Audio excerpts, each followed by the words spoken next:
I believe it was Groucho Marx who first said, "Marriage is a wonderful institution, but who wants to live in an institution?" Monogamy. It's a funny thing, and it's a concept often under attack here in the West these days. In the simpler days of old, a man was expected to protect his woman, and his woman was expected to put out for him and him alone. But there are some couples out there prepared to challenge these ideas. Couples where, say, the man gets in a cage in the corner of a room and watches on as his woman is satisfied by other men. And no, we're not talking about Ian Gary, whose wife is seemingly polyamorous given her ex-husband lives with them, or did, and presumably nails her too, maybe, allegedly. No, we're talking about a monster who has tried to propagandize and glorify cuckoldry to millions of people worldwide for over a decade now. Whether intentional or not is up to you, though. That man's name? Rusmiro.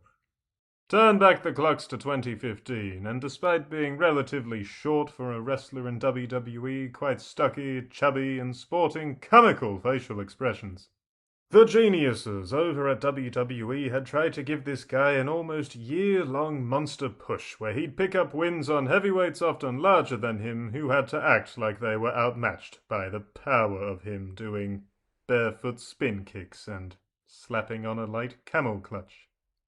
Right. Good. Vladimir Putin had major heel heat with the West for storming the Ukraine at the time. Sound familiar? And McMahon decided Rusev, who was from Bulgaria, would have to do as a Russian heel, even though he doesn't look even remotely Russian. By 2015, post-WrestleMania 31, it was clear this guy's US title reign was as far as he was going to go. He simply lacked the charisma to be a top dog. His matches were okay but plodding, and he simply did not have the size or presence to be the kind of monster Vinnie McMahon and friends were looking for. Enter John Cena, who was on an odd break of sorts from the world title picture. Hoping to up the prestige of their mid-card belts, a decision was made for WrestleMania 31, with Daniel Bryan securing the Intercontinental belt and John Cena winning the US one. Cena, very much the modern answer to the all-American hero babyfaces of old, went to war with Rusev 4 pay-per-views in a row, losing via cheating at Fastlane and then beating Rusev 3 for 3 after, including a humiliating I Quit match. Oh yes, Cena was ruthless when it came to throwing talent he was unimpressed by under a bus. Many stars, both good and complete trash, never fully recovered from the Cena roadblock on their way to a push. Wade Barrett, The Miz, Dolph Ziggler, Bray Wyatt, and, Alex Riley. The list goes on, and Rusev was no exception. The I Quit match was what set the man we know today into motion. A man who does not get to be the man in his wife's bed. A man seeking bulls to satisfy his woman's insatiable appetites. Rusev never said "I quit" in English during the match. Instead, he rambled incoherently in foreigner speak, until Lana randomly revealed he quit, ending the match. Rusev is then furious, and he despises Lana, the allegedly Russian blonde who'd had bit parts in TV shows and was a known wannabe actress. They have an argument on Raw, the kind of argument a child would write if you asked them to write an adult argument. Basic, one-dimensional, quite retarded in fact. And it's not a knock on these two, by the way. It's not their fault the writers often seem determined to cater to absolute retards with their used toilet paper quality scripts. Let's see, hire wrestling experts and veterans who know all about the business to book shows, or hire failed SNL writers who probably think Hulk Hogan is that guy Mark Ruffalo plays in those Avengers movies. Which one do you think WWE normally go with? Anyway, in storyline, Lana's feelings are hurt. She's upset. Later on in the evening, Dolph Ziggler's just finished cutting a pathetically lame babyface promo. Let's just look, actually, at Dolph Ziggler for a second here. He's a handsome guy, not that I'm taking note of such things. But for the record, if anyone out there still cares, I'm not actually gay. He's very good at bumping and selling offense. His voice is really annoying. Natural-born heel, the arrogant pretty boy who's got great technique from his collegiate wrestling days. You wouldn't look at this guy, especially back then, and automatically assume underdog babyface, and yet WWE frequently boxed him into this corner specifically because Smarks cheered for his work rate. Ziggler is doing his darndest on the night to get the crowd behind him, as he cries about a barely visible scar on his forehead from the match with Sheamus everyone's already forgotten about. One of the just 1,000-odd times the chunky Dubliner has stiffed someone between the ropes. Michael Cole announces Ziggler is in an Elimination Chamber bout for a secondary belt, and the Zigmeister acts like he just won an Oscar. It's all just terrible, and then Lana comes out, no words, nothing, and just plants a kiss on Ziggler. Okay then. Okay then. Okay then. Look, Rusev basically dumped her earlier in the night. She's upset, she's looking for some action, she's looking to hurt Rusev with a new man. Okay, fine, but the character up to this point was all business. Now, suddenly, she's shyly planting kisses on random American men who can't even win matches 99% of the time. There's not character development here, there's not logic. Just a desperate crack at a moment that social media might talk about the next day. And so begins the first Rusev cuckoldry angle. But this one is far less humiliating than what is to come, as Rusev quickly finds a new partner of his own in Summer Rae, the queen of hot body, unfortunate face. Oh, and just to be clear, this partnership was purely in kayfabe, as far as we're aware. This doubles feud was utterly appalling. Ziggler and Lana had no chemistry as lovers. It was like watching a gay and a leso make out, and their promos were hard to sit through. Rusev and Summer Rae had a little more energy, and charisma to them as heel jerks, but still no actual chemistry. It was like cousins being lovers out there. So it was still a cringe catastrophe to sit through. Ziggler, who'd been monumentally over in late 2014 as a surprise anti-authority character, was now very much an undercard guy, stripped of any of the heat or seriousness that fans had briefly, very briefly, gravitated towards. Rusev, meanwhile, lost every ounce of aura his original push had netted him, transitioning into the role of an awkward comedy heel miles away from any semblance of a real push. Now, in theory, Ziggler and Lana, you would think, should make quite an attractive couple, but in practice, awkward makeout sessions, the cornball acting, if you can even call it that, it was enough to send people scurrying for the remote. Enough to make them ask, how's TNA these days? Crouches Rusev watching on as another man gets his filthy hands on Lana, extinguished his monster aura to the point that to this day, it has never returned in full. Ziggler and Rae were just plot devices in a weird angle designed to split Lana from Rusev for a supposed Sable-style push that of course never came to fruition. This sucked, and Rusev and Lana basically went into business for themselves, saving us all from more of this torment when they went public with their real-life engagement. Now, obviously these days, they'd acknowledge this on the show, while still running the angle in full like nothing's changed, with multiple reminders of how fake this all is because Triple Nose and Dwayne Johnson want to terminate the industry that made them rich and famous in the first place for some reason. But under a competent boss in Vince McMahon, this was unacceptable, and the angle had to be nixed, with their engagement announcement now being worked into the show, as them simply getting back together in kayfabe as well. The pair were in hot water behind the scenes for daring to sabotage their own never-ending on-screen humiliation ritual. During an appearance on the Wank is Jericho podcast, Rusev denied leaking that private selfie of himself and Lana engaged. Denied she did it as well, and confirmed that the 6 months of being on his back for other men that followed was indeed a punishment for said accusation. At this point, no one was throwing cuck allegations in Rusev's direction. This was a bad angle, clearly designed to mimic the infamous Mark Mero's Sable split angle from the Attitude Era because Lana had a lot of fake blonde hair, like old Mrs. Lesnar did or something, who knows. Later that same year, the next hint of Rusev's shocking true nature was teased. The Rock was on the show to cringe the place up, with his dated jokes and promos to eat up airtime. No angle on the horizon, no match, no story, just a delusional Hollywood narcissist kissing his own ass and sucking his own dick as he ruthlessly hogged the limelight. He runs into Lana backstage, and we discover this pair got it on, in kayfabe, but who knows beyond that.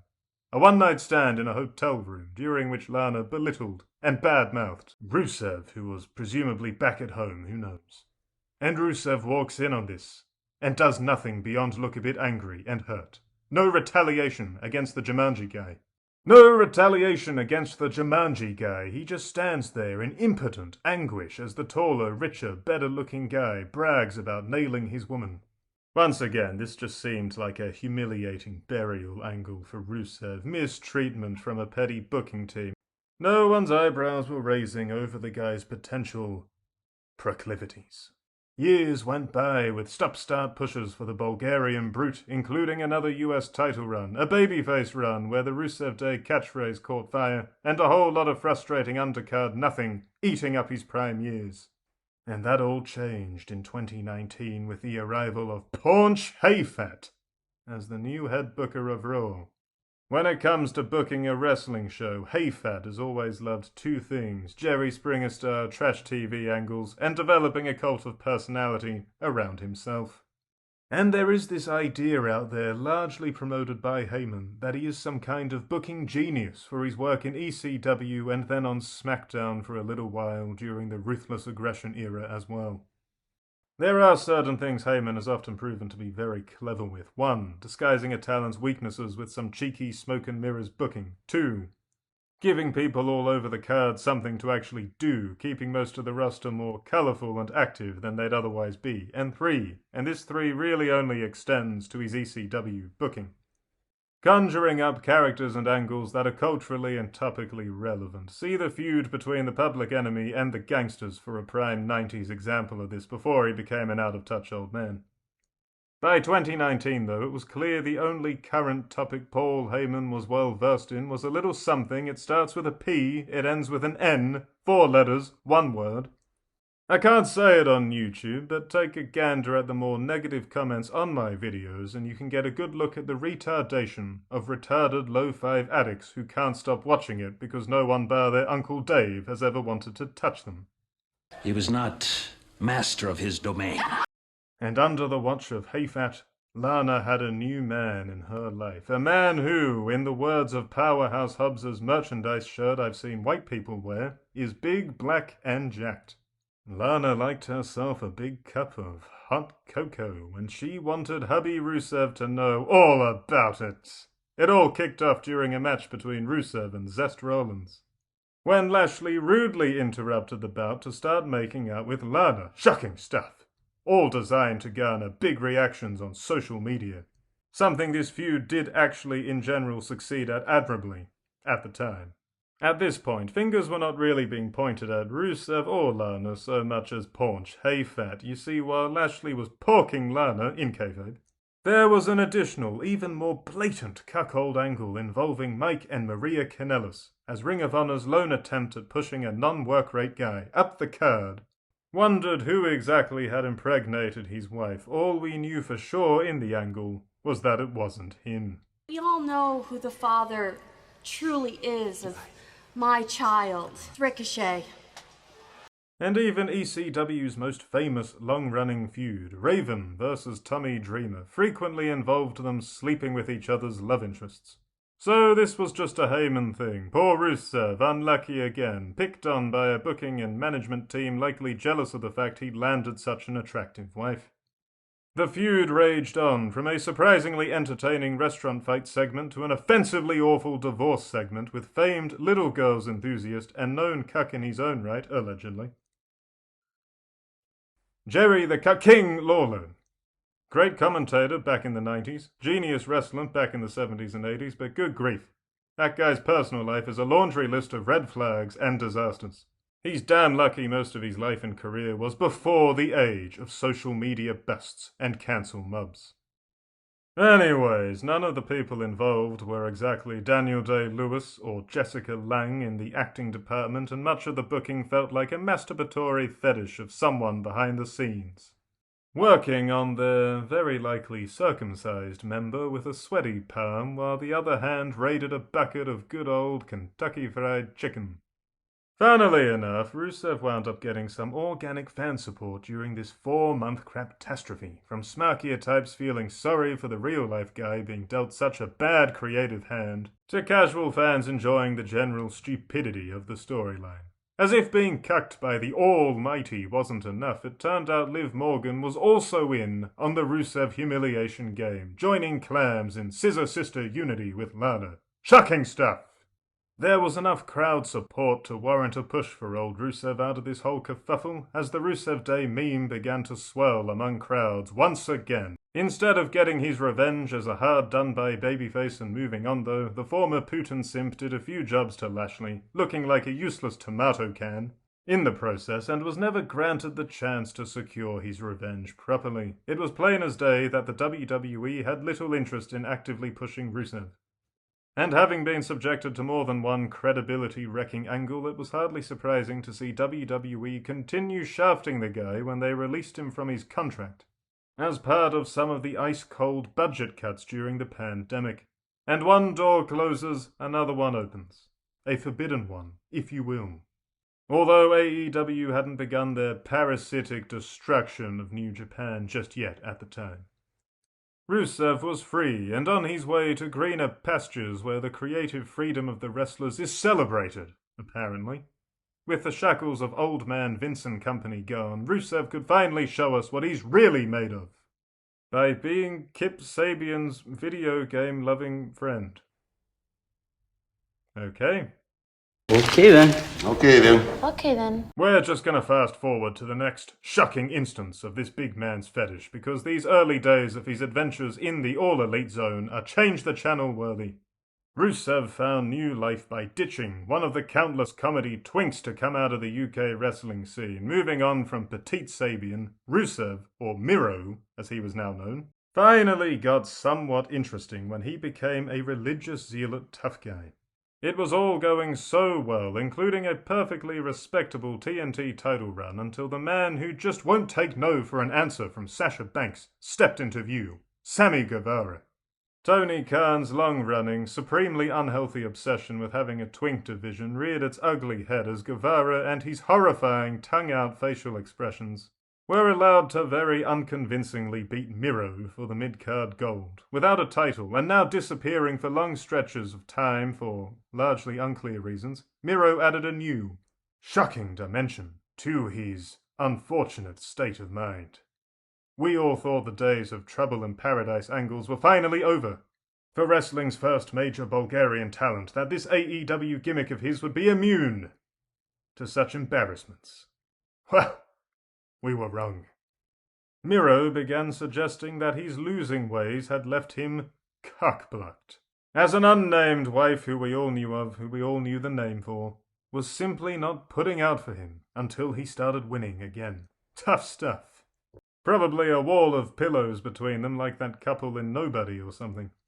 It was a curious decision that added an emasculating wrinkle from the past into his current, considerably better received, grittier character.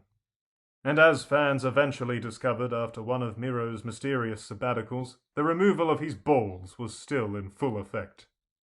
The numerous cuck angles and moments in the WWE had all been passed off as the whims of geriatric perverts in the office. Now, though, he had a middle-aged money mark who, by most accounts, is far more open to talent suggestions and far less gung-ho about running them through humiliation rituals.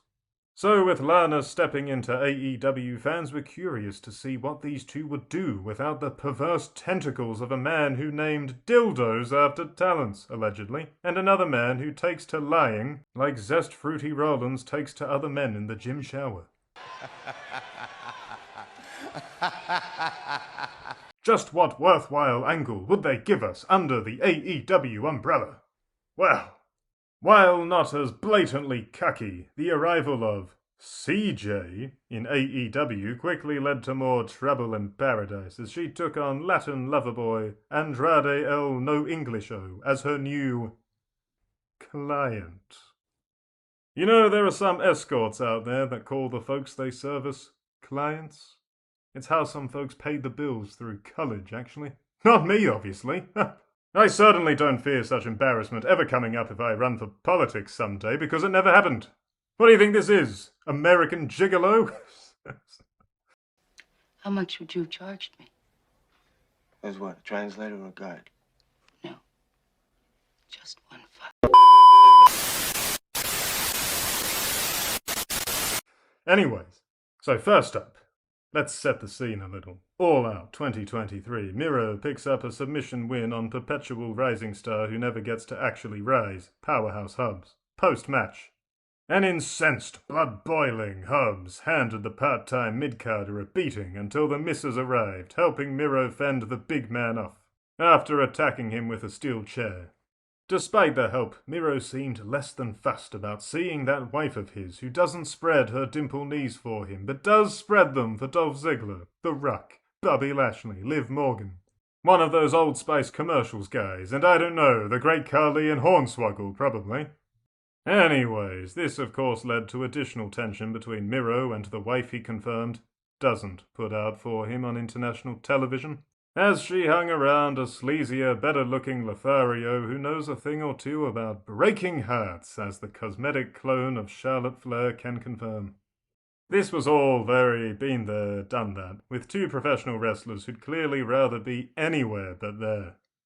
Heading into their highly unanticipated showdown at World's End 2023, neither man was exactly a team player in the land that Tony's father's money built.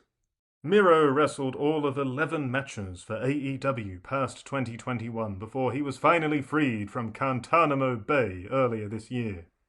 Andrade, meanwhile, if reports are to be believed, went all in on punching the most punchable face in the world during an altercation with Sammy Guevara, among other backstage kerfuffles.